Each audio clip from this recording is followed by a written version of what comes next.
Did you know that the Brooklyn Bridge was sold not once, not twice, but multiple times by one man? A question that sounds absurd, but in the world of George C. Parker, it was just another day at the office. George C. Parker, often known as the King of Counterfeiters, was the audacious con man who made a living by selling public landmarks in New York City, including the Statue of Liberty, and most famously, the Brooklyn Bridge. But who was this man, and how did he pull off such audacious scams? Born in the year 1860, George C. Parker was a New Yorker through and through. His early life was unremarkable, perhaps even mundane. But little did anyone know, he was destined to become one of the most notorious con men in the history of America.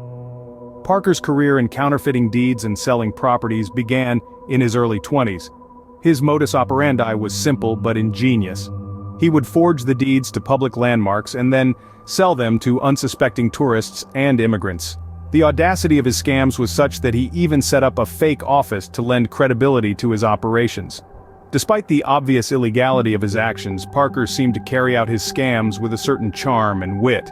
He was a master manipulator, using his charisma and confidence to convince his victims that he was a legitimate businessman. He was so convincing, in fact, that some of his victims even thanked him after the transaction, blissfully unaware they had been conned. But George C. Parker was not just a con man, he was a symbol of audacity, a testament to the power of persuasion, and a reminder that not everything that glitters is gold. His story is a fascinating glimpse into the heart of human gullibility, and the lengths some will go to exploit it. And that was just the beginning of Parker's audacious exploits. George C. Parker didn't just sell the Brooklyn Bridge, oh no, his audacious schemes extended far beyond that iconic landmark. He sold some of the most celebrated places in the United States, spinning tales so convincing that even the most skeptical buyers were taken in by his charm. Take the Statue of Liberty, for example. This colossal symbol of freedom and democracy was, in the hands of Parker, nothing more than a lucrative piece of real estate. He spun tales of government need and financial distress, convincing his victims that they were buying a piece of history, a monument that would bring them prestige and wealth. But it didn't stop there. Parker also turned his attention to Madison Square Garden. This was no small feat, considering that the Garden was and still is one of the most famous sports arenas in the world. But Parker was no ordinary scam artist. He had a knack for forging documents so authentic that even the most discerning eyes were fooled. What made Parker's schemes particularly remarkable was his ability to convince buyers of his legitimacy. He was a master at crafting a believable backstory, often posing as a high-ranking official or a well-connected businessman. He would present his victims with seemingly legitimate paperwork, complete with seals and signatures that looked genuine. He had a gift for making people believe, for a brief moment, that they were part of something much larger than themselves. His approach was meticulous and calculated. He knew the value of a good story, and understood how to exploit the human desire for wealth and status. He was a master manipulator, a puppeteer pulling the strings of trust and greed. And he did this not just once or twice, but countless times. George C. Parker, the master of deception, sold dreams and illusions, peddled landmarks and monuments, all while remaining a faceless figure in the shadows. His audacity and cunning are as awe-inspiring as they are chilling. But remember, every tale of deception carries with it a lesson, and Parker's story is no exception. But, as with all tales of deception, Parker's reign came to an end. For all his cunning and charm, George, the King of Counterfeiters, Parker couldn't outrun the long arm of the law forever. Eventually his extraordinary exploits caught up with him.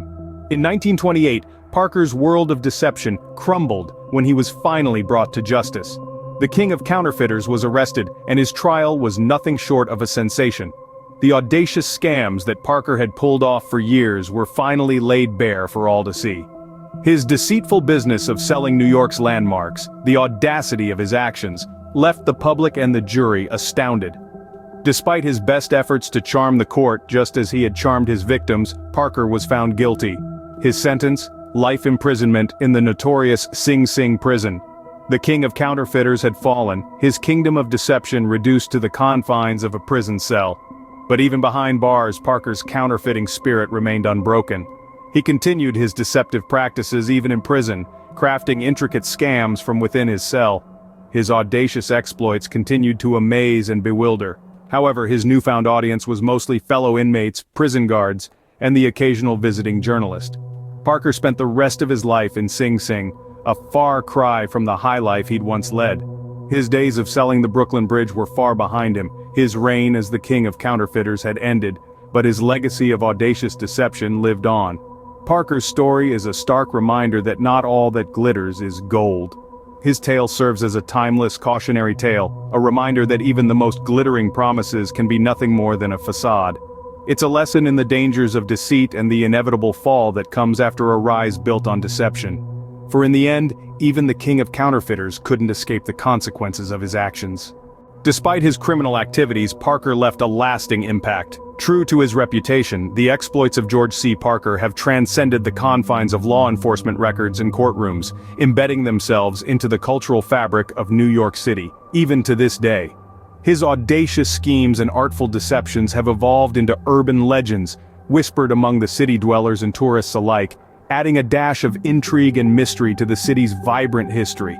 In the bustling streets, amidst the towering skyscrapers, one can almost hear the echoes of Parker's exploits. Tales of a man audacious enough to sell the Brooklyn Bridge, not once but multiple times, to unsuspecting victims. Stories of a man who dared to sell landmarks like the Metropolitan Museum of Art and the Statue of Liberty. These stories, though born from Parker's illegal activities, have become emblematic of the city's charm and audacity.